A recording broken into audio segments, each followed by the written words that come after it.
There we go. Not sure if it's going to work for Periscope tonight.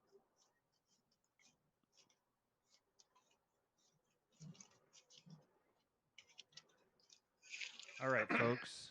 How's it going? If you can hear me and if everything's working okay, then just give me a what's up in the chat. What's up in the chat? Oh, never mind. What is up? Okay. What's up in the chat? So after the comments didn't work last week or on Monday when we were doing this and I was using Restream for the first time, I decided to swap my computers around here so that I can use a second computer and hopefully read along with comments, even if it won't work on Restream. And as you guys can see today, Steven is on the road. On the road again. Okay. So we're just going to kill a few minutes here and give people time to make it in here. What's up, Magoo? Sounds good. Okay, good. So yeah, it looks like comments are not coming through on the Restream side. So I'm going to have to figure out how that is done. Well, we probably are crashing the servers damn near with all the access. Yeah, it's all the people that they're flying into this stream right now.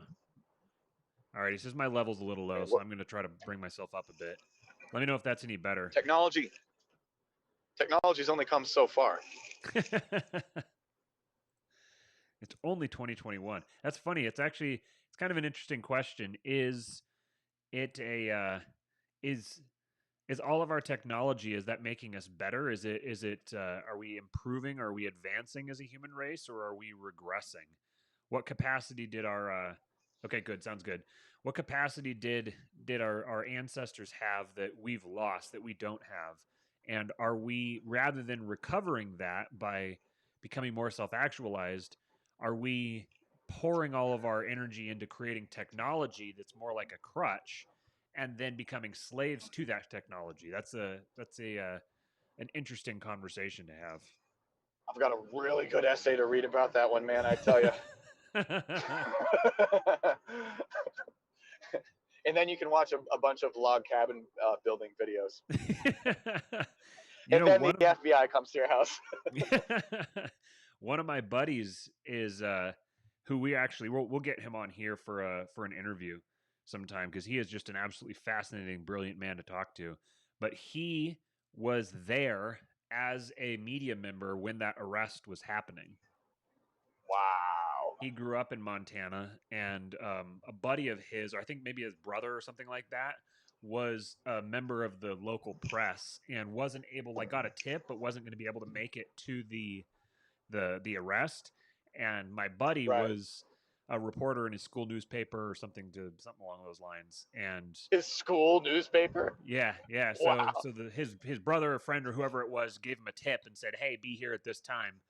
And so he was there when they were perp walking him out. Dude, you want to know what is amazing about this whole conversation is all right, here's a fun thing. If you're listening to this either live or after the fact, right? Leave a comment if you know or don't know exactly what we're talking about, because we haven't specifically said. But Matt has said that he wanted to create an echo chamber, and we've talked about how narrow the audience is for this. And it's just like, is there anyone listening who doesn't know precisely what we were talking about, right off the bat? I'm gonna guess no. I'm gonna guess doesn't know, but maybe one or two. You're gonna guess most people don't know who we're talking about? No, I'm gonna guess almost anyone who's stumbling upon this in any way probably knows exactly what we were talking about. Almost, but yeah, I wonder, maybe there's one or two people who are just like, wait, technology, log cabin, or what are you guys talking about? You know what I mean? Montana, what? Yeah. If you're listening in right now, okay, there we go. Yeah, Magoo, he says Uncle Ted. There's a clue for you guys if you didn't know. Of course. I just wonder. Also, I wonder there's an age gap too. with some people. I mean, that was like, and I don't even know in our very minuscule age gap, if you remember what a sort of massive story that was. I remember, but I don't even remember how old I was when he got arrested. I don't Finally, remember it at all. I don't even. If you asked me what year it was, I wouldn't be able to tell you.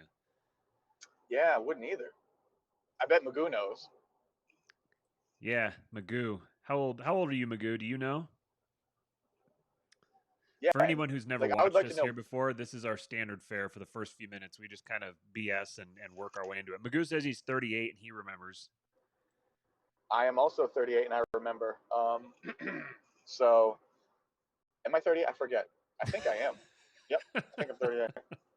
That hasn't happened to you yet. It's gonna happen. If it Oh no, hasn't I happened to you I, yet, I you're gonna. always forget what Okay. age I am. Okay. All right. Yep, and I'm 32. I Yeah. think. Are you? I think I Okay. am. Let me think here. 2000. Yeah, 19. Yeah. 32. Just turned Yeah. 32 in December. I was just wondering this. Like this, all this like self-actualization type stuff.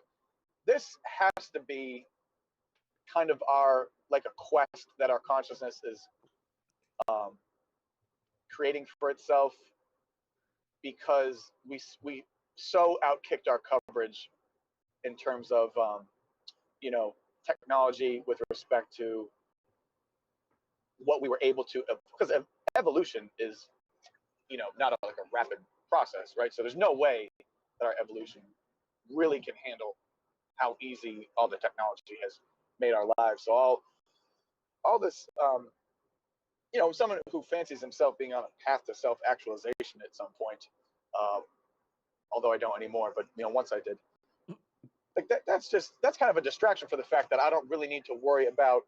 Well, I mean, I'm going to, but like for modern man doesn't typically um, need to worry about how to hunt food, procreate, pass on life skills, to the next generation, feel satisfied, be fine with dying.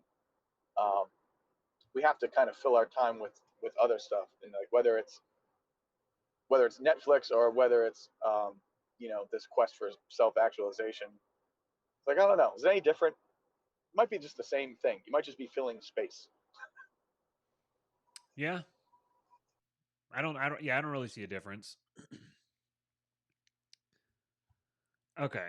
So it looks like we got some people in here now, so we'll kick this thing off. Welcome aboard, folks. You are now listening to Kingpilled, and this guy here in the nice, colorful room. My name is Matthew Erickson, and that guy there, that dark square. He's like a Instagram in the middle of Black History Month. He's got a dark square in his That's what picture. this is, Matthew. Yep. And I will be adding that comment right there to my takedown of you and my megalomaniac quest for power to serve you. That's Steve the liberal over there. Liberal Steve. How dare you? He's the other host of this show. Dude, I just thought of a new one. AO Steve. AO Steve is going to be a thing. AOC? AO Steve. Oh, AOC. Yep, that's going to be a thing. You know what? I have a pair of hoop earrings, and like if it's like I don't not look like her if she was a dude. So I was trying to think of a reason why I could do like live stream cooking videos wearing hoop earrings and red lipstick, and just kind of say just nonsense. But I think I just found it. The character is AO Steve, and it is 1,000% going to happen. Maybe the second I get home, but yeah, that's going to be happening. You're about to be the AO next Steve. JP Sears. I don't know how it took me that long to think of this. I talk about her constantly. Oh, I'm glad that such a momentous thing has happened tonight. That's a great way to kick off this stream. We are just veering straight off into the ditch really fast. Magoo says BL Messina. It doesn't stop. Okay, so I titled this stream tonight as Dave Rubin getting Kingpilled, and I'll start off by saying no, I do not think that Dave Rubin is getting Kingpilled. So you guys got clickbaited. But what I do see happening is him moving in that direction. He is becoming more and more red pilled. It seems like he's popping a new red pill just about every day, along with James Lindsay. These are two guys who both come from the classical liberal atheist side, and they are like very very rapidly becoming as Matthew or as Matthew as Dave Smith is now commonly referred to. They're becoming very Christian conservative. Amy says that your black square is very confusing, by the way. So the other day, Dave had this thread on Twitter, and it really jumped out at me because it was right after we had an episode. We did a live stream here that was we basically talked about this exact subject. And so as soon as I saw it, I sent it over to Steven and Jason, and I was like, I wonder who's been talking about this. And for anyone who doesn't know what Kingpilled is, what Kingpilled means, where the meaning of the show comes from, the show name, just go listen to our most recent episode, the one where we described why we're getting why we consider ourselves Kingpilled. We kind of gave a breakdown of what it means and what our purpose is with the show, what we're trying to do through doing this show on a regular basis. Anyone who wants to know what the name of the show means, go listen to us have an open discussion about it for 3.5 hours as we explore the depths of the meaning that we can't concisely put into a sentence. And if you don't do that, you're not really good. You're not going to like this. It's like getting jumped in, kind of. It's like, if you want to know what the name is, this is the quest. That's the initiation ritual. You have to go wade through 3 hours of us. But that's one thing that when like I'm on the internet talking with someone and they ask a question, and especially if it's a video or a piece of content that I've put together, and I send them this piece of content, like an article or a video or a podcast or something like that, and I say, here, this explains it, and they're like, well, can you give me a timestamp, or can you just summarize it for me? I'm like, no, asshole. I put the time into putting all of this content together just to elaborately explain it, and I didn't do it so that I could turn around and just do it to you here in a comment section. So no. But you want to know what though? That kind of is exactly how this show started, because I did that to you a lot. now we have a show. So yeah, that's true. So maybe every time that I do that to someone, I'm losing the opportunity to start a new podcast. Yeah, exactly. You could have like 19,000 podcasts, or like this show could have whatever the potential audience for this show is. You're just going to cut it off at the knees by being like, if you don't think exactly like we do, we want an echo chamber. The fuck out of here. You want concise descriptions of things? The fuck out of here. This is not for you. Beat it. The whole goal is to have just 6 rabid fans. Exactly. Of the podcast. Exactly. That's exactly it. We could have I could either have 19,000 different podcasts, or I could have this podcast with 18,999 listeners. But it'll never get to that point, because we need people who are both interested in what we're interested in, who are also willing to wade through lots and lots of words to hear about it. And that's a very, very small section of the population. That's an extremely... we have niched ourselves down. It's incredibly. Actually you... Yeah, it's you, Jason, and me, kind of. And then like some of these goofballs from the Facebook group that doesn't exist. Oh yeah, the Facebook group that doesn't exist. There's a captive audience there. I mean, they're just chitting and chatting. Now that's preaching to the choir. Believe it. Yeah, that's what we're all about, evidently. Okay, so here's where Dave Rubin. So just a really concise thing about being Kingpilled is basically, number one, recognizing that the human species is wired such that some form of monarchy, some form of governance or politics or leadership system with a single head, most likely male, with a single male head at like leading it, that's the most natural arrangement or organization of human beings. And that every arrangement of human beings naturally trends toward that. And on a long enough time scale, every single arrangement of human beings will ultimately be some form of that. It starts with the family, it goes to the church, And then it goes to, if you notice that basically every single system of government, it doesn't matter whether you start at outright communism or whatever you start with, you always wind up with something with one single powerful head.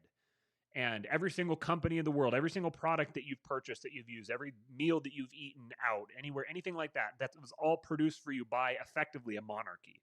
And so that's kind of the first thing, is recognizing that that's just like an anthropological inevitability for human beings. But then there's kind of a bit of a pun in there as well, because we also believe in what you could call the anthropological inevitability of Christianity. And it just so happens that Christianity has a king, and a Christianity accords itself very well to a monarchy. The two things go hand in hand very well, because Christianity is effectively a monarchy with a single king at the head. So that's kind of being king-pilled, is like realizing that, coming to grips with both of those realizations. And so I guess, I mean, this is basically a term that we've coined. So we're still kind of working it out and figuring it out as we go. But it seems to me like there's basically two parts of it there, and that's the two parts that I just explained. One relates to Christianity, one relates to monarchy. So we consider ourselves king-pilled. So when I say that Dave Rubin here, when I ask, is he getting king-pilled? Well, I think that he's kind of getting beyond red-pilled, because Michael Malice has his definition of red-pilled, which is something about basically realizing that there's a cabal of powerful people that will do and say anything to retain themselves as a cabal of powerful people, and that all the institutions exist to retain that status. That the media is selling you a narrative that's all designed to keep a bunch of very unsavory, powerful people in power. That's the fundamental, the basis of the red pill. But then people will use red pill for stuff beyond that, and Dave Rubin has gone beyond that point. He's fully embraced the nature of the cathedral. He understands the nature of the cathedral as well as a guy coming from his perspective can. But he's actually starting to raise it to another level. And here I think he's getting himself into one half of the definition of the king pill. So this is what he tweeted. This was February 5th. So this is 5 days ago. He said, "Thread, I've come to the conclusion that the collapse we're in now is the inevitable end of what purely secular liberalism looks like. A sad reality as someone who wrote a book defending liberalism. The tolerance baked into liberalism is what let Wokism into the system." Boom. Bingo. That's right. That's the exact realization that James Lindsay is coming to, that classical liberalism is ultimately self-defeating.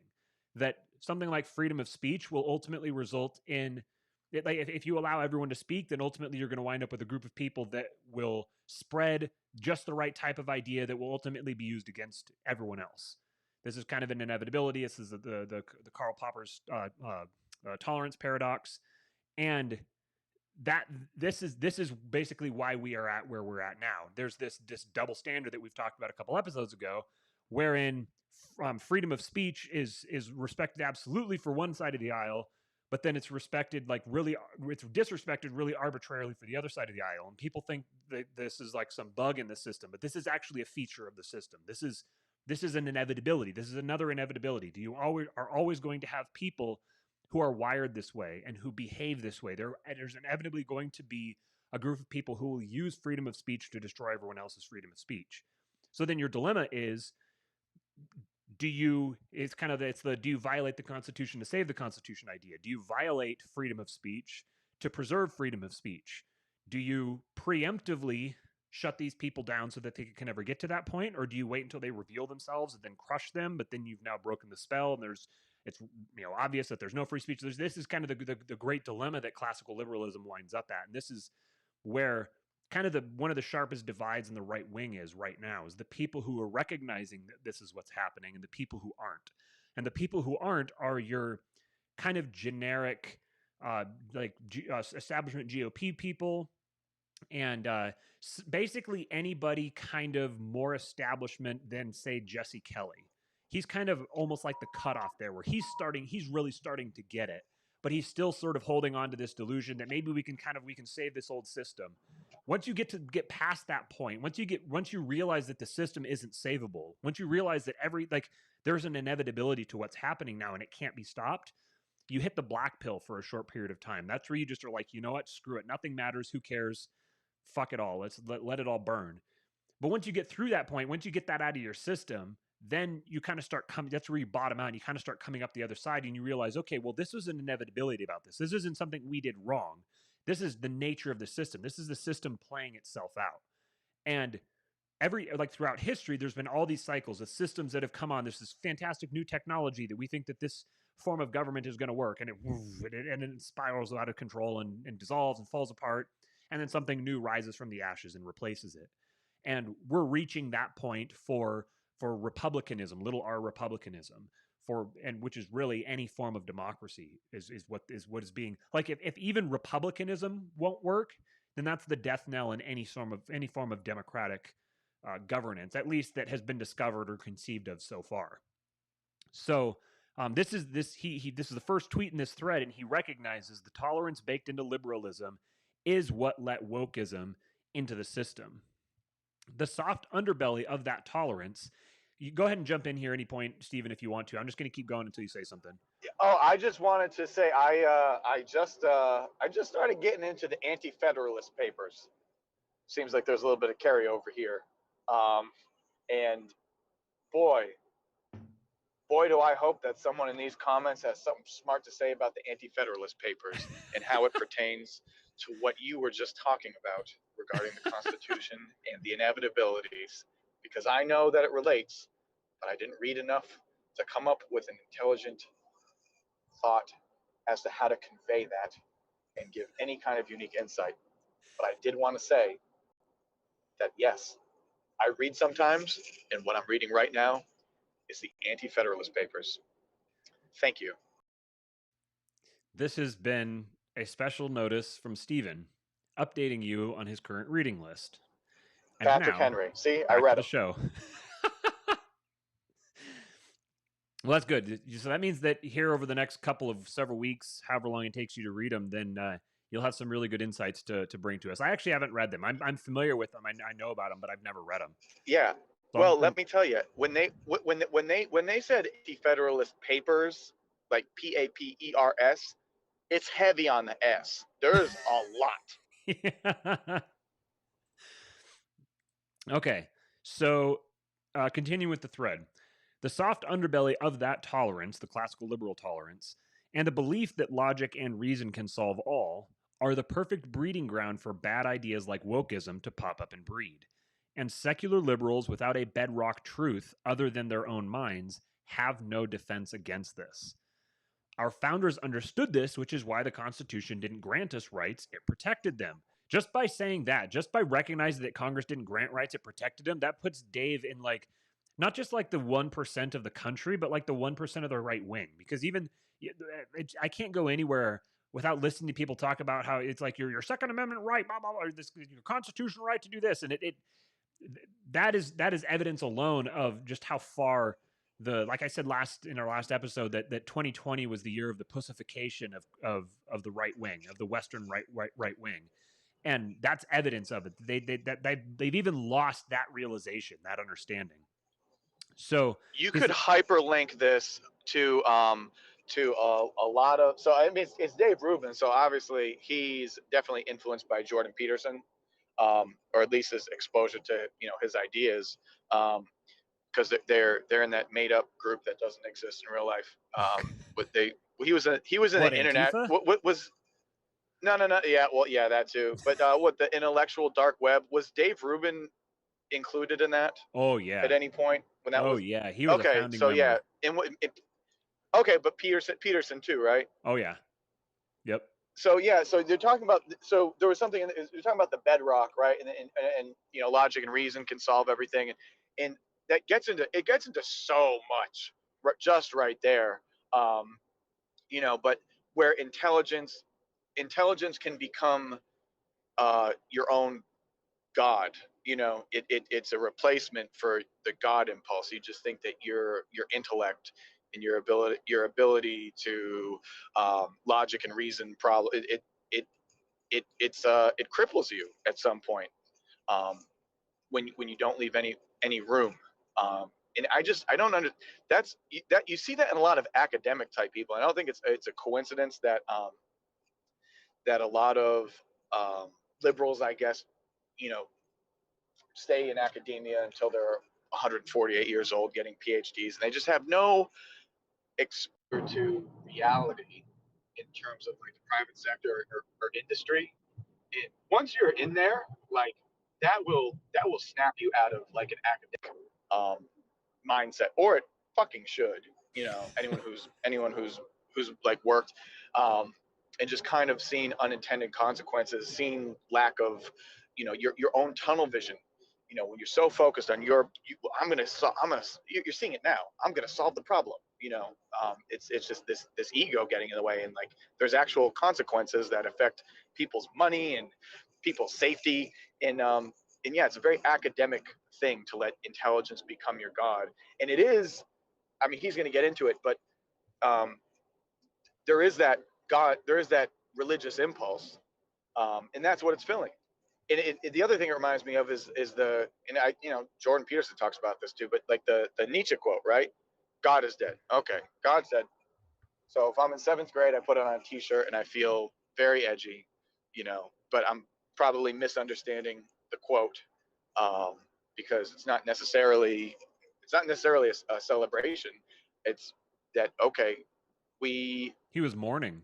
you, right our society was a cornerstone of our society, and so now it is, you know, when he made the quote, you know, it had crumbled, or he saw it crumbling, and something was going to need to replace it, and you're seeing now the consequences of what happens when you replace it with exactly what Dave is probably going to be talking about in the thread. But you're seeing what society looks like when that religious impulse and that cornerstone is filled with bullshit.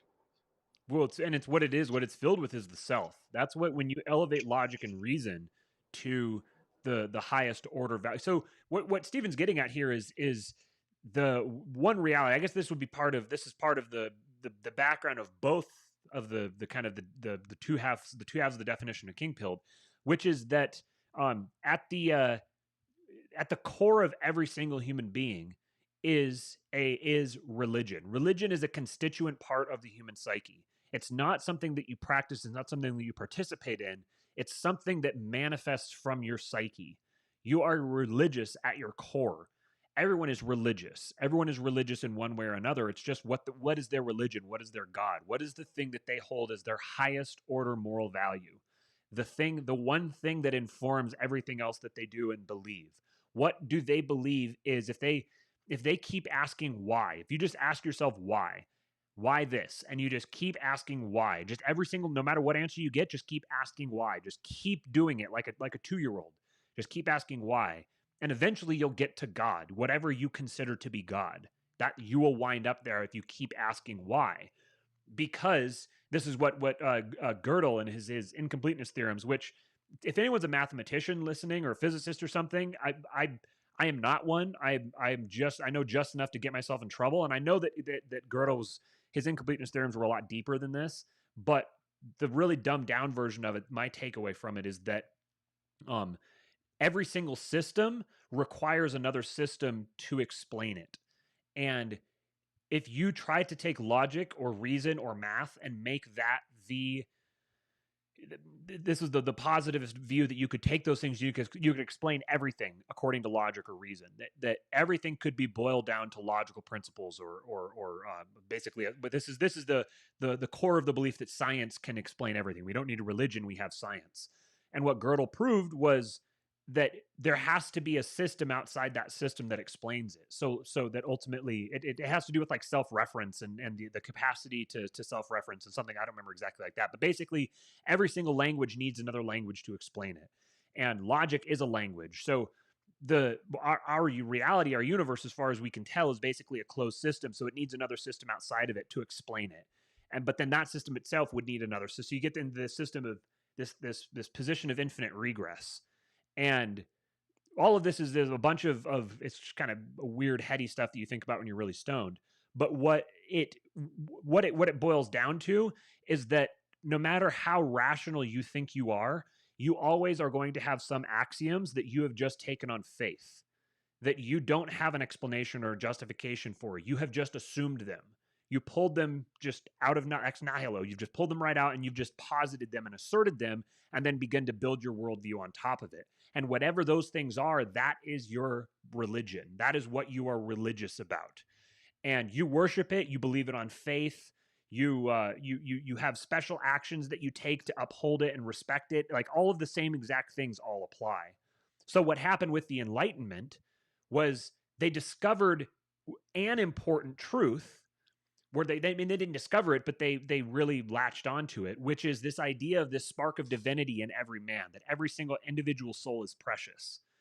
And so then things like slavery and like some of these other practices that were really egregious, suddenly they were kind of cast into a different light. And you got this idea of representative government and everyone having the right that it doesn't matter what class you are, you still have the right to representation, to right to a say, you have autonomy, all these sorts of things. These were the things that kind of bubbled up out of the Enlightenment.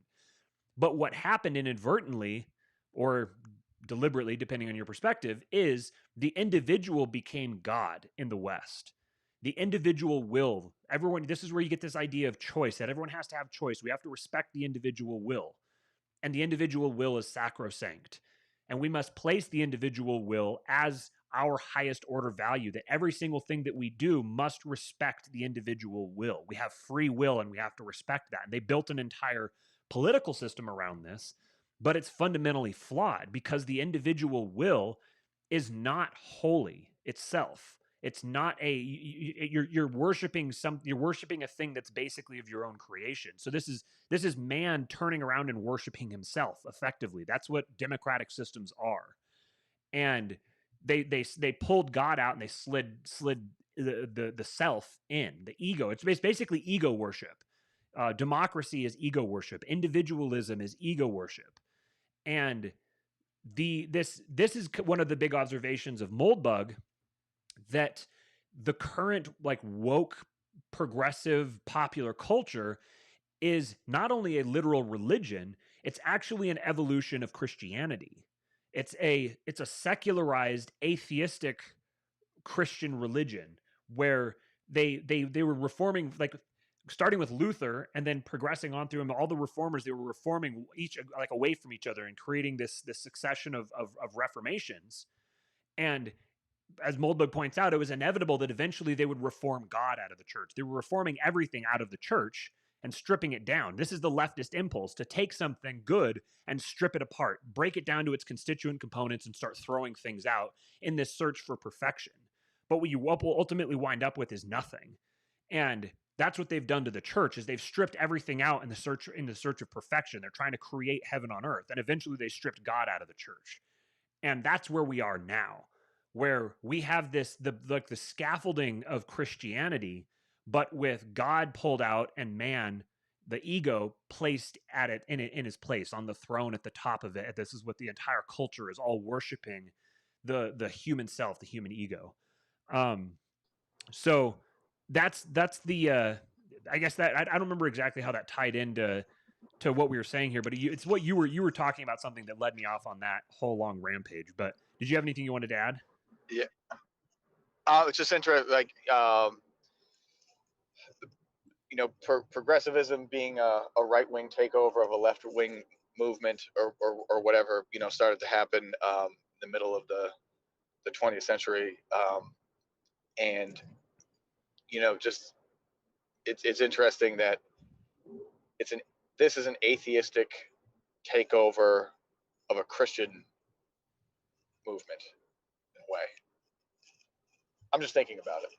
Just an idea that I just had when you were talking. A right-wing takeover of the left wing. That's a very interesting thought. A right-wing takeover of the left wing. Yeah, like I mean, that was who wrote the book I'm thinking of. My brain is fried after I teach. Was it Rothbard? Was that Rothbard's thing? I don't know. When the right. Yeah. Okay. You know what? I'm gonna research this after I have my tea, and I'm gonna put together a very thoughtful idea that I'll share next time. Well, what's interesting is, just as a sidebar, and then I'll get back to the thread here, is what I've been realizing is that, like, this Marcuse essay that James Lindsay is working through, his 1965 repressive tolerance essay, he's making a lot of the same observations about power and about reality. It's like James Lindsay is talking about this and he's kind of clutching his pearls at some of these observations, but Marcuse's right. Like, he's accurately observing the way that the world works, the way that human beings are wired.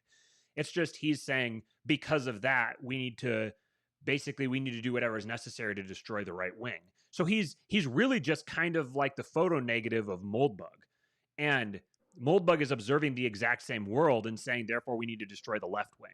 It's kind of two Mm, sides of the same coin, but I think they're both seeing the world mm, clearly for what it is. They just each have mm. opposing prescriptions based on their fundamental premises and their fundamental values.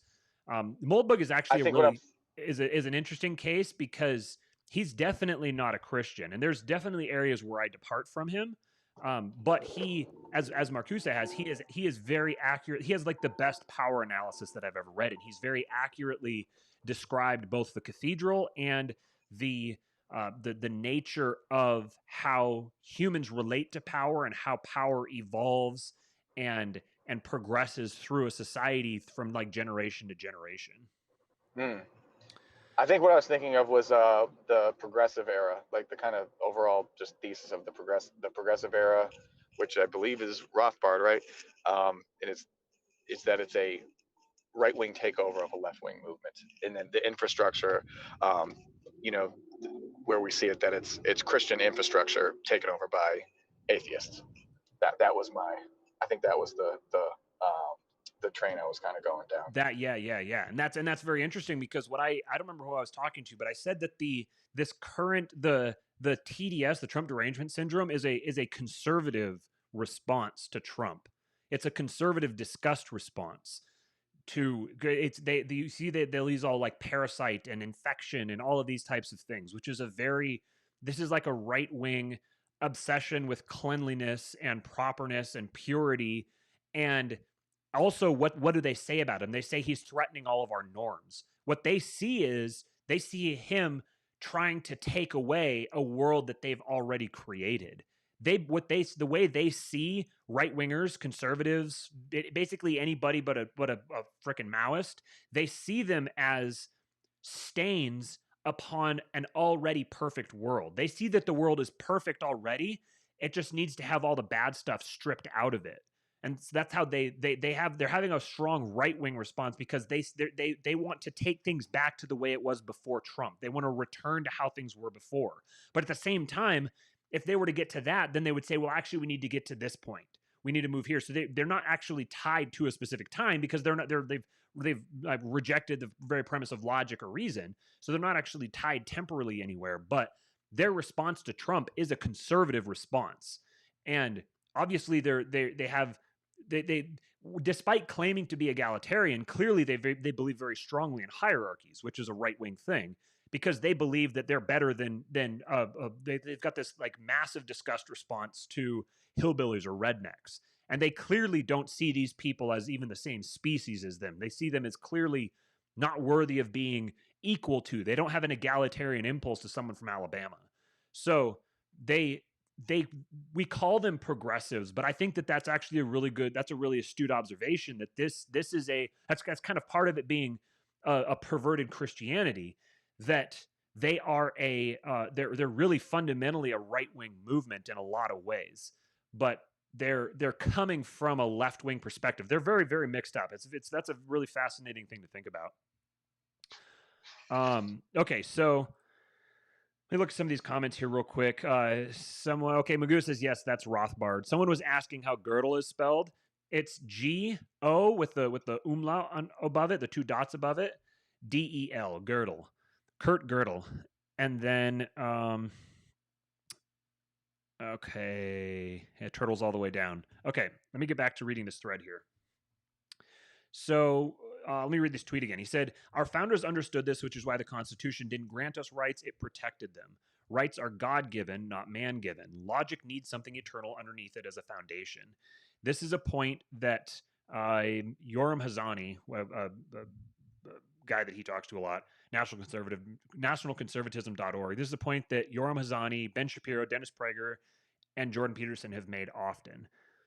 Someone in the comments here said that you could literally watch Dave Rubin's worldview updating while he was on tour with Jordan Peterson, and you could, which is very interesting because he's definitely moving in the right direction and in a direction that would make a lot of the more ardent right wingers happy. But those same guys also really dislike Peterson, and they think Peterson is kind of like a shill or something.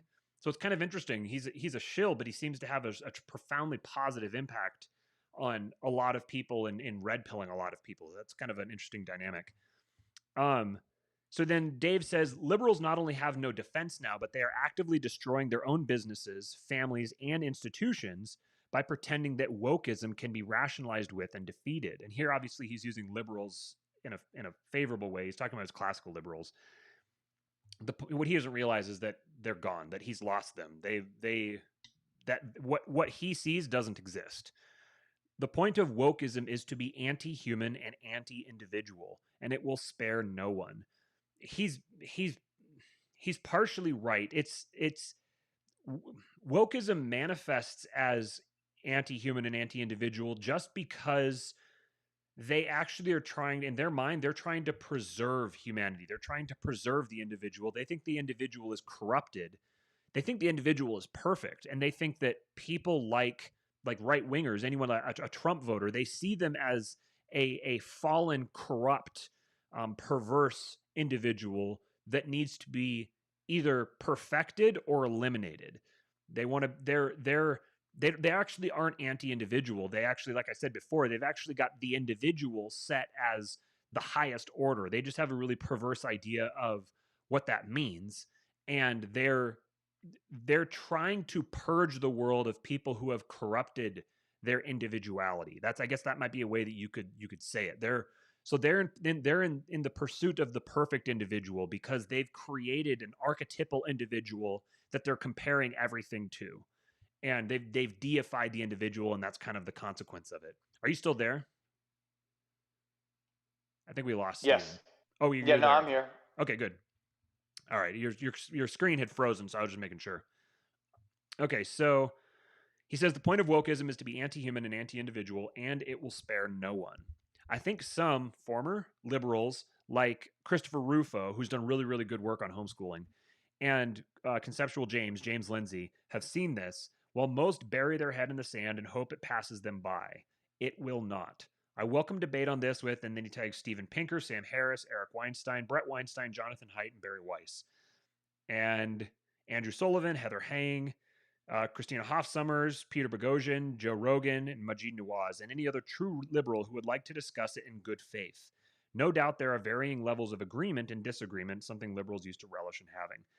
So, and then he says that true liberals are modern conservatives. He's recognizing is he's just kind of stumbling upon the Whig view of history for the first time, and just he's recognizing the ever leftward shift of humanity, and the fact that today's conservatives are, or today's liberals are tomorrow's conservatives, that there's kind of be this constant move left no matter what. Take Ben Shapiro now, go 100 years ago, he's going to be a communist. Go 100 years before that, he's going to be a witch. This is just the movement of history. And he sees himself as a conservative now because he shares these values that he thinks used to be liberal. But it wasn't that they were ever liberal. It's just that they were fashionable. But this left wing is in this pursuit of perfection. They're in this pursuit of creating heaven on earth. And so they will move beyond, they'll continue to move beyond whatever they need to. They'll go wherever they need to go necessary to do that. And also in pursuit of power, because the two of those things are exactly the same. If you were to create the ideal individual, it would be the most powerful force in the universe, because they're pursuing God, but they've gotten diverted off, and they're pursuing literally a false God. So that was my, like, Dave is getting it. Dave's getting there. It's a matter of whether or not he'll continue to progress and keep taking these next steps, as, say, James Lindsay seems to. These other people that he tagged in it, what they don't realize is that wokeism is classical liberalism, this belief that they cling to. Wokeism is just that taken to its logical conclusions. The wokies, the wokists are they're the most ideologically honest leftists. They're just recognizing the actual conclusions of their worldview. So the only thing that's holding these people that he tags, Andrew Sullivan and Barry Weiss and Stephen Pinker, the only thing that's preventing them from going full woke is just a matter of time. If they continue as they are, 10 years, 20 years from now, they're going to be basically where the most radical left winger is now, because all they're trying to do is mediate the center. They're trying to they have this sense that society is going to get off balance and that you need to have an equal amount on this side, an equal amount of this side, and this is where and then truth will be found in the middle. And this is a flawed view of how things work, and this is why things continue to move to the left. They keep shifting ever leftward because people are the people who are on the far left are the most radical and the most aggressive about pushing the envelope and opening the Overton window. And then the people who are trying to stay in the middle, they keep trying to move to try to counterbalance them and try to keep things from tipping over. And so everything just shifts leftward, constantly shifting leftward until the right finally wakes up and realizes what's happening. And then there's a radical jerk rightward as everything is pulled back into place and they attempt to restore order. And then this has kind of been the cycle of history, is this constant progression. So the very interesting thing is to see what will happen next. Like, where is this going to go? What is this? What's the right wing response going to look like? And I think that what's been happening is that this process has been the stakes of each successive move have been elevating, increasing throughout history. Once upon a time, people who wanted to escape this type of thing could just leave. They could go to another continent. They could go to the New World. They could just escape and get somewhere else. Now there's basically nowhere else to go except for off planet. And off planet, obviously, there's a bottleneck to that. You're not going to really escape an institution trying to get off planet. So if the institutions have turned on you, there's kind of nowhere else to go. It's kind of like we've exhausted this planet. And that's why I think that's probably why deep down in everyone's psyches, there's this sense that we're reaching the end of history, or at least a massive turning point.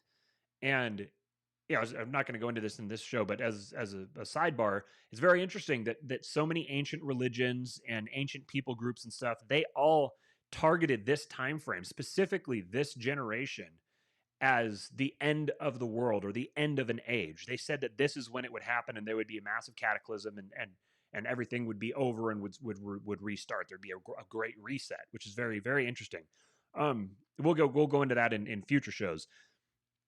Point being, this is the reason why people sensing this that we've kind of filled up we've filled up the earth. We've reached max capacity, and now people can't just escape anymore. People have to turn around and confront what the evil that is among us, the evil that's threatening to take over. They have to directly confront it. They can't keep running from it. And I think that's, people can sense that, even if they don't directly recognize it. I think that on a consciousness level, people can feel it, people can sense it, and they're kind of starting to come to grips with that, and they're starting to brace for the coming conflict. So then it's just a question of what that conflict is going to look like. Is this going to be the end of the world, or is there going to be some kind of breakthrough and suddenly we have a reprieve? That was part of my hope with Trump being reelected, was that they would give us a reprieve. It would give us 4 years to kind of sort things out while he remained in the way as sort of a speed bump. And with him out of the way, now everything is just kind of, there's no holds barred. Things are going to go crazy. So it's just a matter of when the right wing is willing to actually nut up and do something, and then it's the extent to which that conflict goes. What were you going to say? Yeah, I was just wondering, do you think it matters who won? Because I don't know. No, I look not around. really. I think things are chill. Both parties are essentially the same. No, I always say that no matter what candidate that you elect, you always get John McCain. That's why everyone who liked John McCain really, really didn't want one of the candidates, because they were afraid that he was going to be exactly John McCain. That was that was like, I told you, there's always one thing. Maybe that was what we should open with, is like whatever I was waiting all day to say that I didn't say in the stream, that I kicked myself And so the stream before it was just like, AOC not having a seat doesn't matter because look at Stacey Abrams. And this one is, or last week's was, you know how like one of the points that we were making in our like initial Trump stream, or it wasn't a stream actually, our Trump video that we did, was that like all of the worst people, we're just bending over backwards, behaving like they were being doused with holy water, like trying to do anything to not allow Trump to be elected. That Right. article, like, that was like beyond a cartoonish version of like what I would have expected was kind of like going on. You know what I mean? Like if I came forward with that, I'd be like, man, I probably should dial that back a little bit so it doesn't come off so Alex Jonesy. But yeah, that's the thought that I had wanted to share that I forgot from last week. Tune in next week when you'll hear the thought that I wanted to say today that I forgot to say. All right, Matthew. Steven's on a 1 episode delay. Yeah, just the very use of the word cabal was kind of a tip off to that. That this is easily the biggest reveal that the cathedral has ever given of itself deliberately. And so then the question is, like we talked about last week, are they gloating, or are they trying to get out in front of something because they know that something is coming? It'd be kind of nice if the latter was true.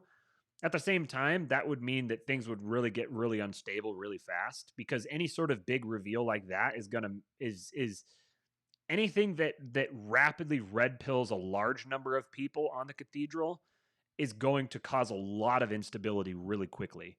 The cathedral is going to snap into CYA mode, and that has the potential to get really ugly. So there's kind of this perpetual tension between like the accelerationists and the I guess you might call him the like Moldbug, kind of his opinion, which is kind of just sit back, hold tight, kind of keep your head down, stay out of the crossfire, and let the system burn itself out, and let the energy fizzle, and just be prepared when it does.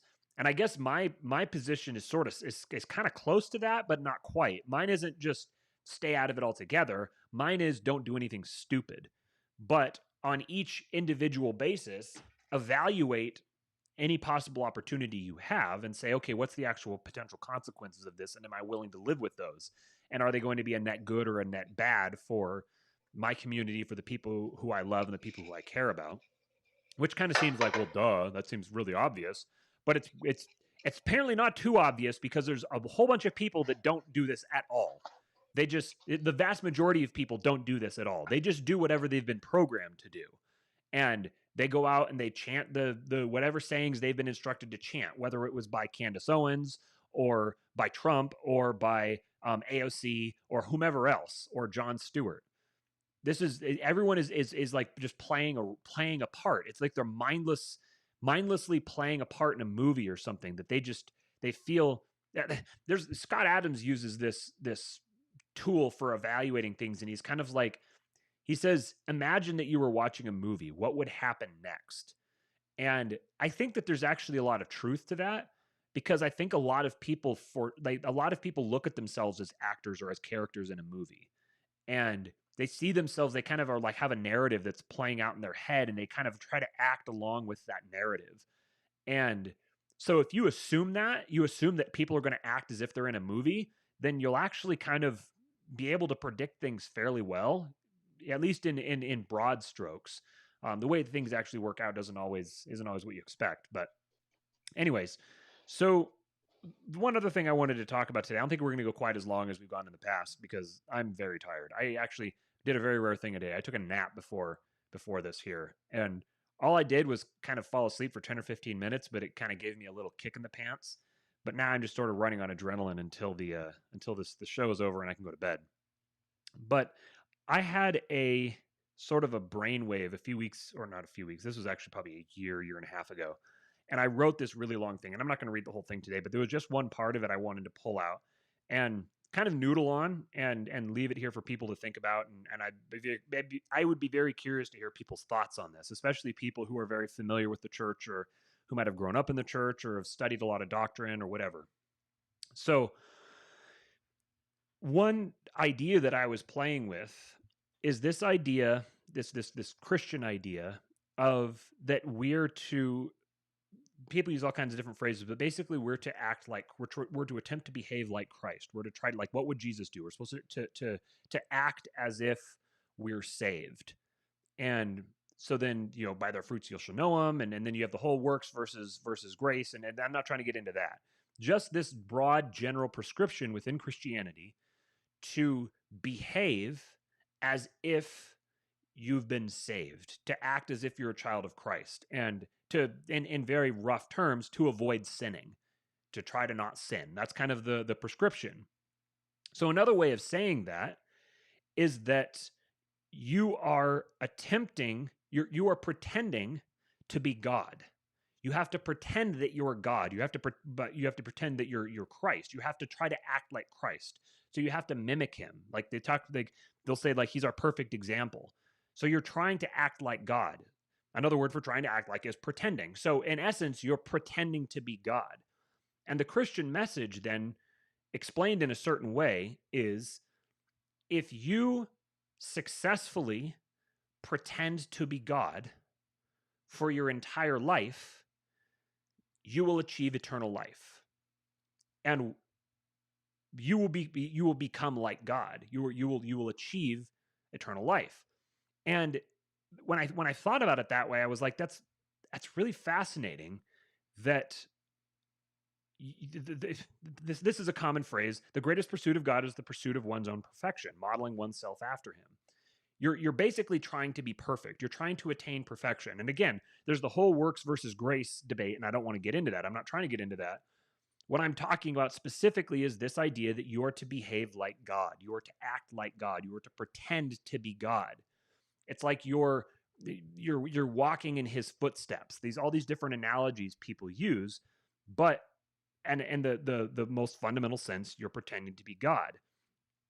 And with part of that, then it's that even if you sin, having faith is believing that you aren't doomed. And having done that, just because you sin once, it's okay. Repent, turn around, and get back up and continue to pretend to be God. I'm saying this in a kind of a provocative way, but on purpose, because I think it helps you kind of look at it from a different perspective. Rather than behave like Christ, I'm saying pretend to be God. And what I wrote here was, the greatest pursuit of God is the pursuit of one's own perfection, modeling oneself after him, and having faith that even though you sinned, even though you did something that wasn't modeled after him, it doesn't mean you're doomed.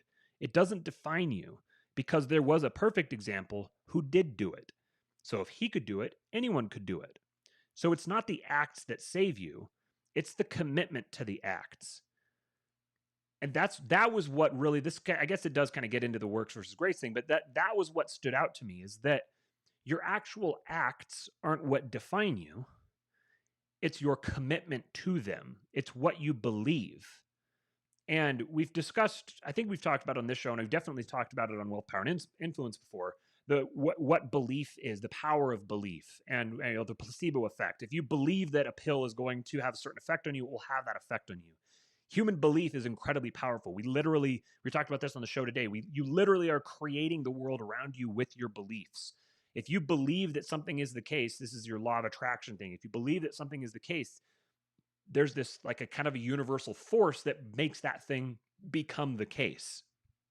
And so then it's not the acts that save you, it's the commitment to the acts. It's the belief. That was the part that really that kind of I don't know what word I'm looking for here, but that just kind of rattled me a little bit. It made me the core of it is belief. It's not what you're actually doing, it's where your mind is directed. It's where your focus is. And I realize that this sounds like kind of like really obvious stuff, and I'm struggling for the words to describe the phenomenon that I'm seeing in my head. Let me find this other part I down had an here. amazing conversation about this maybe yesterday, Okay. and I don't know how directly it ties in. I'll be honest with you. I might go back and just listen to this and just take notes of every because there's too much firing off in my brain.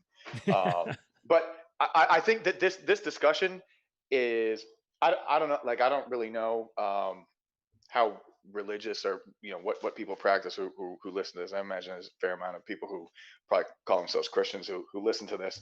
But you know, this is this kind of discussion is if you have the right sensibilities and you've lived enough life, I think like you say Mulbug is not a religious person, is not a Christian, but there's a certain understanding and reverence for like the importance of it, and you can kind of take a look at some of these concepts and have a respect for them and understand that there's value. Specific to the sin thing, before I forget, who was talking about the Orthodox Church in the view of penance.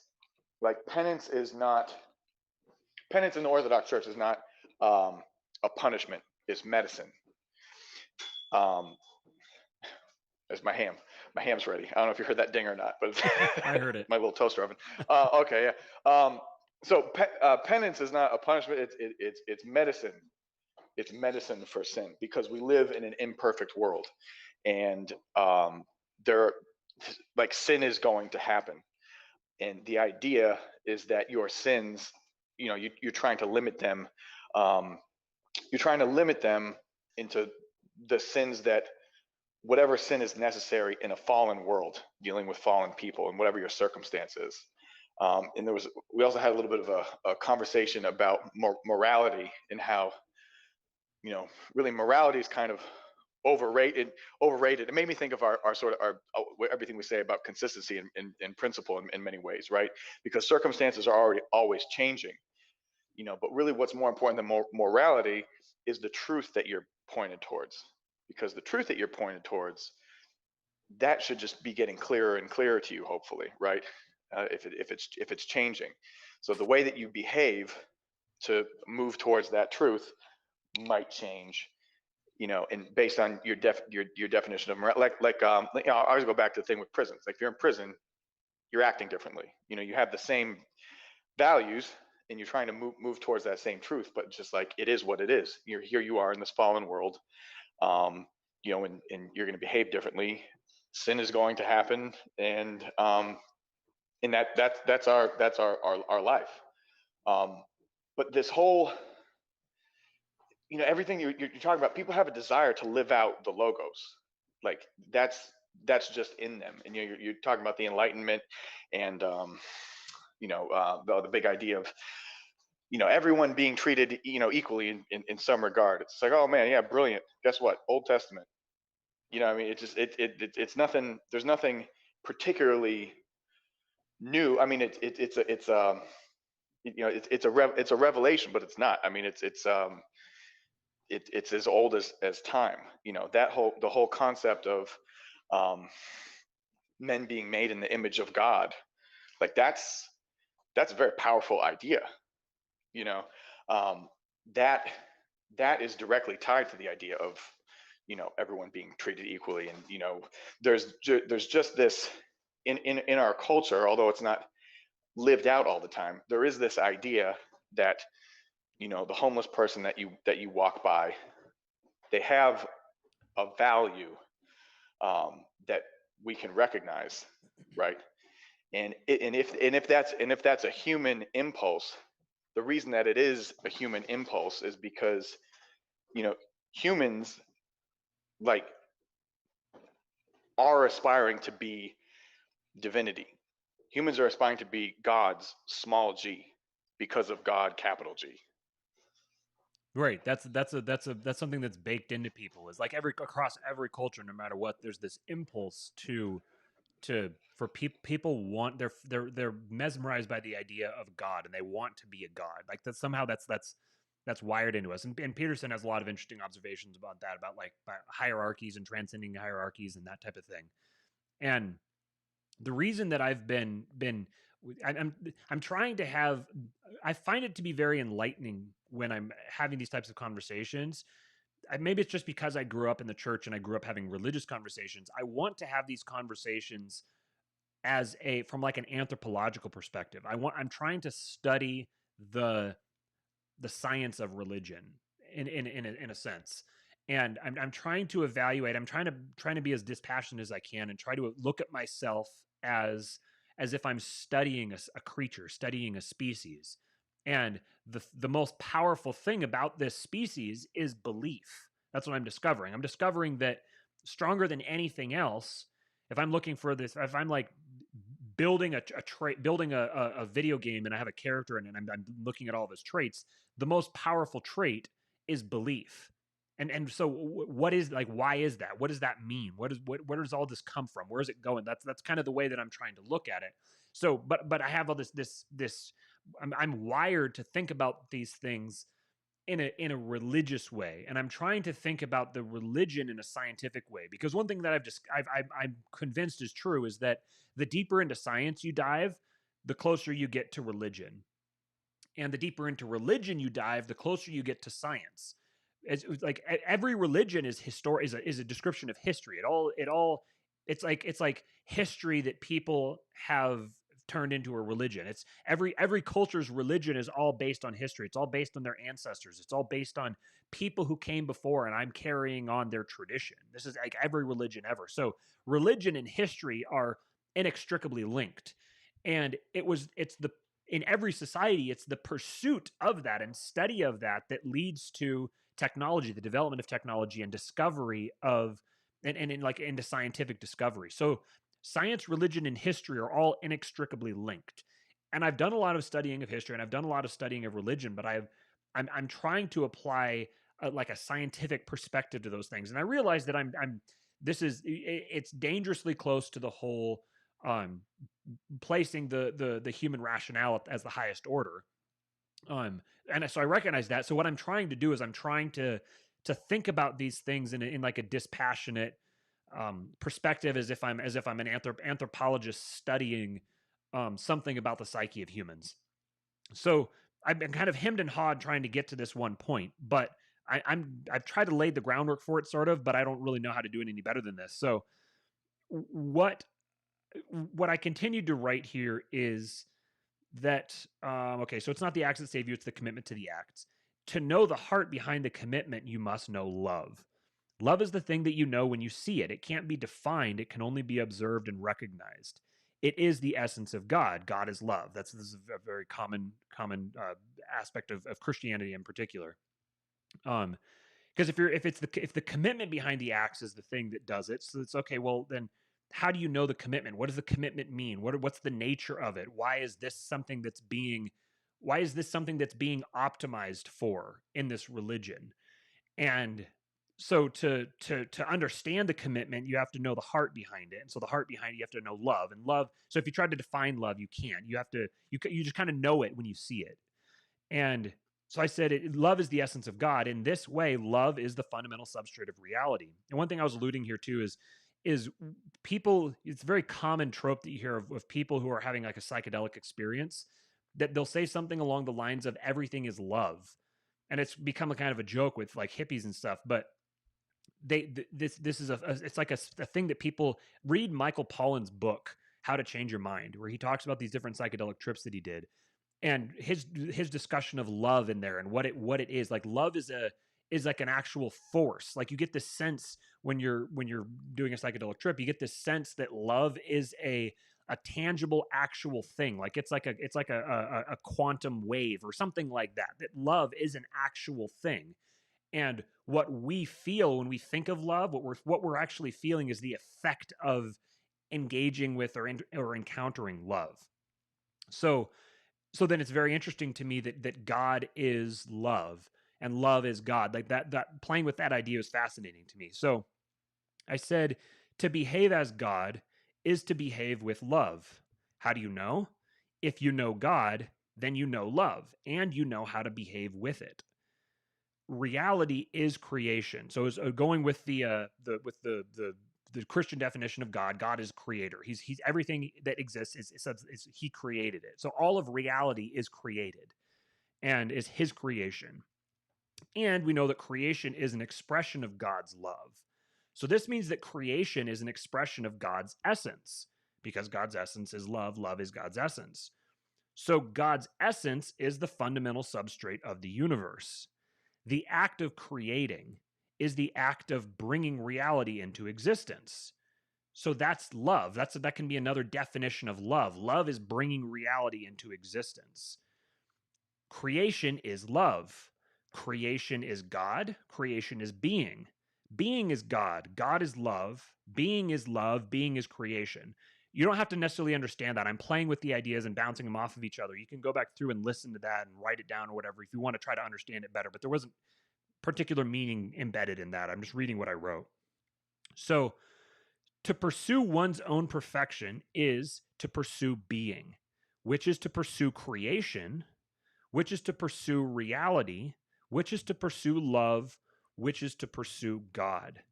So the pursuit of being is the pursuit of God, and creation is the conduit through which we pursue God. So here's the idea that I was playing with. Behaving like Christ equals pretending I'm God. If I pretend, this is the story of the gospel in essence, if I pretend I'm God earnestly enough and believe that I can become like God, I will achieve salvation from death. So death then is doubt. It's the opposite of belief. Belief is life. Doubt is death. Death is doubt. And power over doubt is power over death. So then salvation is permanent power over doubt. So this is the summation of it. Another way you can describe this is, if you believe that you will live forever, you will. That's the way that I kind of boiled it all down. So somehow belief is such a powerful force that if you employ it directed toward living forever in the prescribed way, according to Christianity, then you will live forever. And so what this means is that there's this capacity to think yourself into eternal life, kind of. And so where I got myself to is realizing how much that sounds like the exact same thing that I'm criticizing in the liberal, the modern deification of the individual and the elevation of logic and reason and to the highest levels possible, and thinking that you can solve everything with that. Fully recognizing that, I still can't deny this conclusion that I've come to.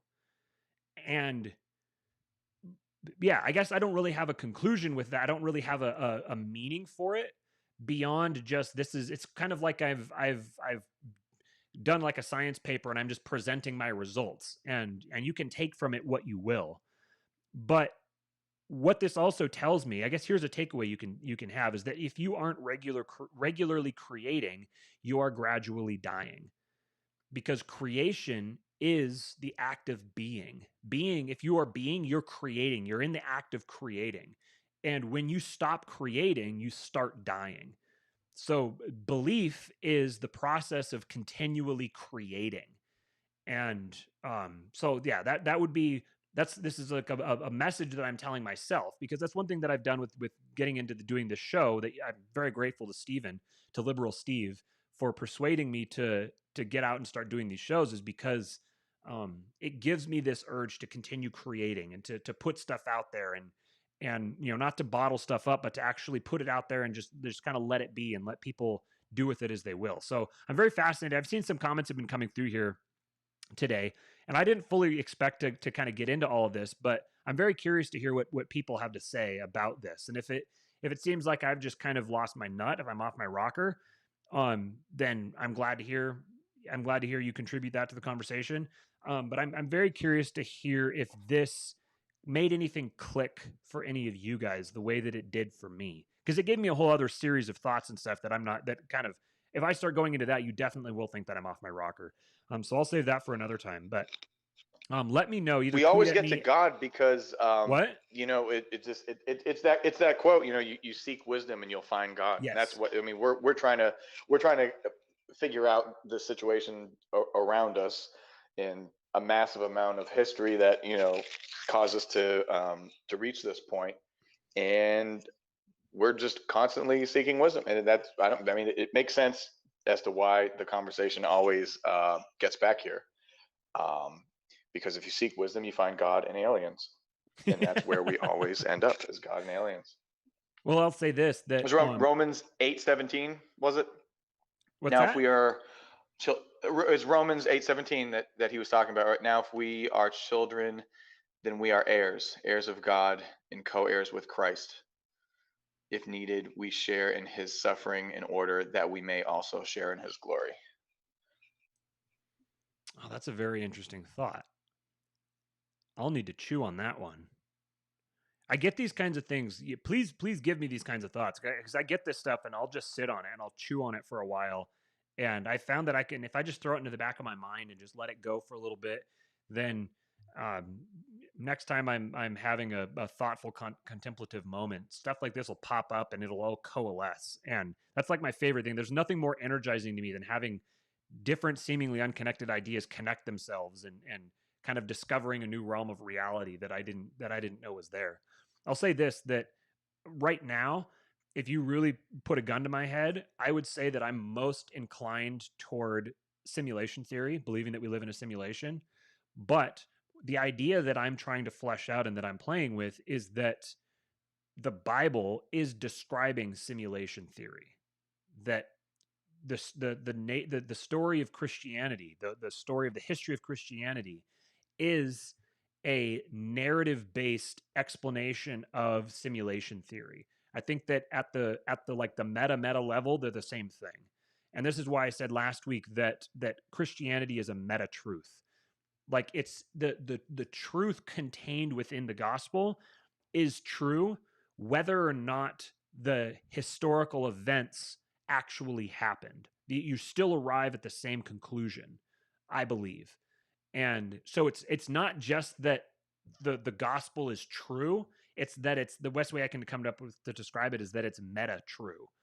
And it's true on a meta level. So I that's why I think I want to continue exploring this from trying to look at it from the outside as much as I can, because I'm very familiar with the view from the inside, but I want to see the view from the outside as well so that I can better understand it. And I fully recognize that some of the stuff that I've said here and some of the things that I'm alluding to are going to make some people really uncomfortable.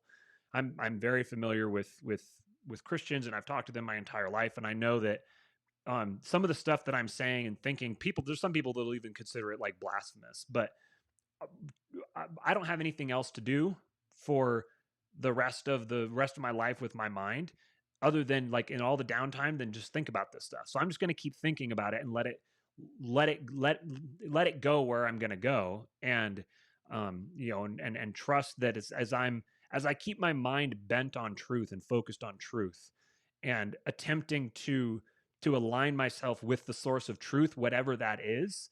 If the gospel is the truth, then that's where I'll wind up. I don't need to be focused on it necessarily to still wind up there, as long as I have a commitment to truth. So that's my commitment to myself. That's my commitment to you guys, is that I'll stay focused on the truth and attempting to discover the truth, and let the search take me where it's going to take me. All right. So my Nelson, you mean the Earth isn't created in literally 7 days? That's an interesting conversation. I don't know. My commitment, that's Matt's commitment, and Matt speaks only for himself. My commitment is that I am going to start doing AO Steve videos immediately, if not sooner. So be on the lookout for that. Be on the lookout for AO Steve videos. I think that you need to turn this into a bit. Like, I think this really is. I think you've got JP Sears potential with this kind of thing. Yeah, I think I do too, to be honest with you. Man, there's like a really, it's just yet another person that once we get this logo thing figured out, and then the audio thing figured out, we start having some guests. I have just the best person to talk to about all this stuff, and I think that it would just connect so many dots, Was it the guy you were and telling me people would about? love it. Yeah, Yeah, he looks man. interesting. I mean, oh God. But like, you want to talk about, the interpretations of the Bible, literal and you know, otherwise. Oh my gosh, just we could just do like a whole show just on that probably.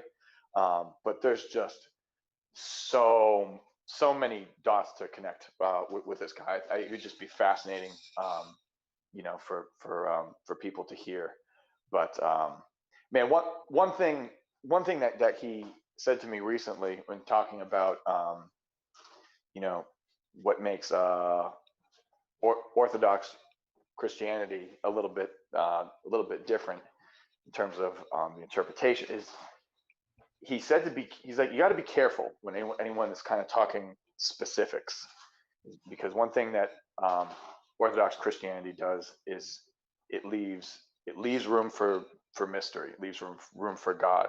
So if people are giving you an interpretation with a ceiling and a floor, that's that's where like Orthodoxy would part ways. And I thought that was Ooh. really, yeah. And so that's obviously, see, all that mysticism, all the room for mystery, leave room for God, and like all this stuff, that really resonates with me. I imagine it would resonate with you too. You know Very what I mean? much. Because yeah, yeah, that's what really draws me to it. And just the idea of like that there's this crazy respect for tradition, and being the oldest, the original, right? Um, but like, well, who breaks the rules better than people who have, you know, respect for the rules and understand the rules and knowing when and how to break the rules, just as the kind of person that you are, and I think that there's like a strong parallel, um, from what I am learning as I kind of dive deeper into Orthodox Christianity. This And big fan. that urge to put a floor and a ceiling on everything and to treat this whole thing as if it's already solved, if we already understand all there is to understand, is actually that's an enlightenment urge. That's a very similar what these people are when someone does that. What they're doing actually is they aren't expressing. They think that they're expressing faith in or belief in God, and in God's word, and however they want to frame it. But what they're actually doing is they're expressing belief or faith in their own ability to gather, sift through, filter, and interpret information. And they're assuming that all of the information they need to make a decision on this matter has already been presented to them, and that there's no more information out there to find, which is a close parallel to the belief of modern humans, especially Westerners, that we are the sum total of human evolution. With and I don't. And when I say evolution, I don't trigger the Christians. I'm not saying evolution in that sense. I'm saying the evolution of human society. That we are the sum total of that. That the knowledge that we have is all of the knowledge. People will often say this about the internet. That the internet contains the sum total of human knowledge. How do you know that? What We don't know what we don't know, and there's tons and tons of lost cultures and stuff that we don't have any information from. The Library of Alexandria burning, all these different things. Like there's so much lost knowledge. If you really want to get into it, read Graham Hancock. You'll learn just how much we don't know.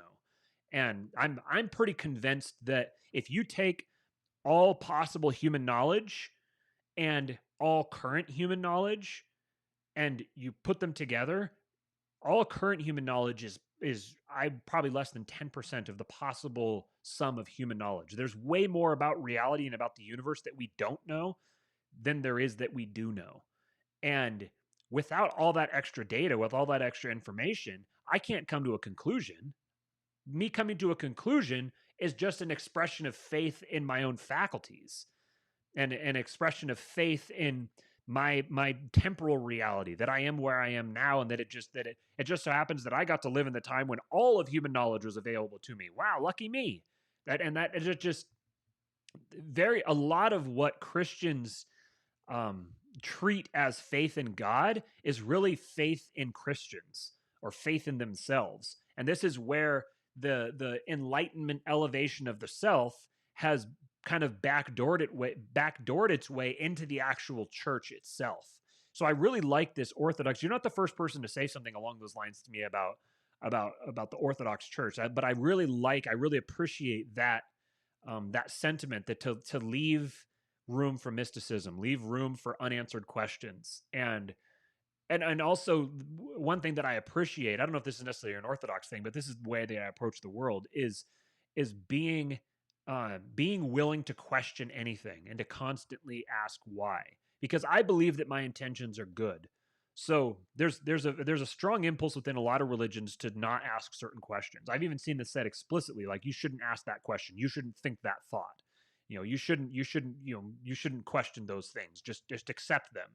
And number one, I think that's wholly incompatible with the picture of God that's delivered in the Bible. But number two, that's a trap. That's a psychological cognitive trap. That's a belief trap. You have to believe this thing without. That's not what faith is. Faith isn't believing something without thinking about it.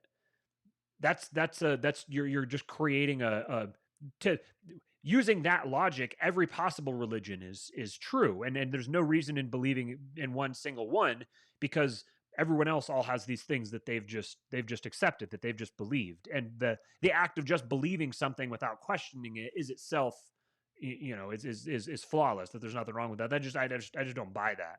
So one of my principles is, as long as I'm alive, I'm going to keep asking questions. I'm just going to keep asking questions and challenge. I want to hammer away at the foundation of every single thing that I believe in. And if I'm chipping at it and it cracks and falls apart and I completely destroy everything that I believe in, cool. That gives me an opportunity to build it back up again. And I know that this time when I build it up, it'll be better. It's not going to be perfect, because I can't possibly have the universal objective perspective to know when it's perfect.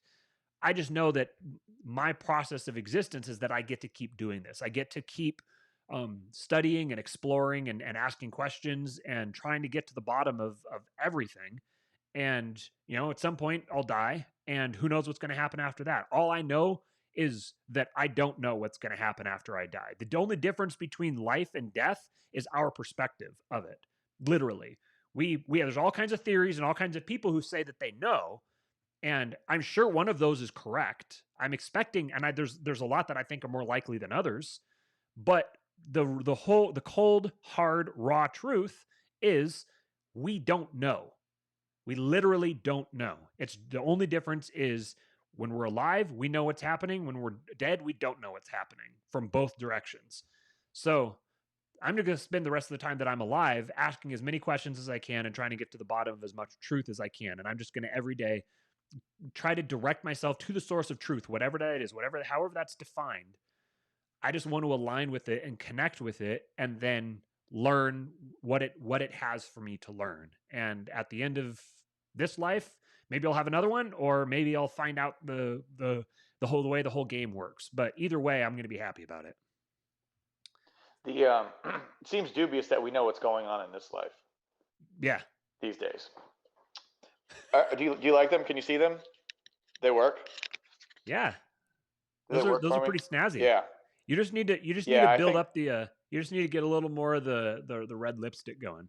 Yeah, there you go. Oh, Get yeah. I have injections. Right now I have no, believe it or not, I have no red lipstick on right now, but I couldn't tell. I will for the videos. They're coming. You think this is bullshit? They're coming. You need to get those eyes a lot wider. You need to get the crazy eyes. There you go. There you go. Ayo Steve. Yeah, alrighty, man. guys. Ayo Steve. On the heels of this this religious conversation here, man, all over the place. This fucking thing that we're doing. Here you go. This is Kingpilled. This is this show for you. This is what it is. If you sat through this whole show, then you'll like listening to us. You must. All right. Do you have anything else? I don't know. Yeah, Matthew, I do. You made a comment about my black square earlier, and I'm going to use that to sabotage your entire life and take control of this show. More up talk. All right, God. guys. So this has been Kingpilled. If you could do us a favor, if you could like the show, no matter where you're watching it, like it and share it, and subscribe to our YouTube channel. That's where we really want to try to get as many numbers as we can, so that when Because we want YouTube to see if inevitably we can get bans banned. us, right? As soon Yes. as YouTube bans us, at least we'll have one group of people, and we can tell them where else to go. I'm sure that where we'll wind up is Gab, but for right now, this is what works. Oh, Steve is friends with Jason McCrary.